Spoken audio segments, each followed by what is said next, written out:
નમસ્કાર. આજની આપણી ઊંડાણપૂર્વકની ચર્ચામાં સ્વાગત છે.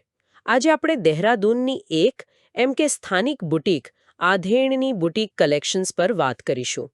આપણી પાસે જે માહિતી છે એ બતાવે છે કે આ દુકાન 2013થી ચાલી રહી છે અને અ, એમના ગ્રાહકો ઘણા સંતુષ્ટ છે. તો ચાલો સમજવાનો પ્રયત્ન કરીએ કે એમની આ સફળતા પાછળ શું કારણો હોઈ શકે છે.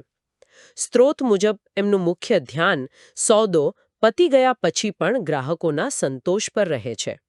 એમનું વર્તન સારું રાખે છે. હા, આ વાત ખરેખર મહત્વની છે. જુઓ, નાના વેપારો માટે, ખાસ કરીને સ્થાનિક સ્તરે, વેચાણ પછીનો અનુભવ જ મતલબ કે ગ્રાહકનો વિશ્વાસ બનાવે છે અને એ જ તેમને પાછા આવવા માટે પ્રેરે છે. સ્ત્રોતમાં જે કહ્યું છે ને કે પેમેન્ટ વખતે પણ સારો અનુભવ આપવો, એ વિશ્વાસ માટે પાયારૂપ છે. આ ખાલી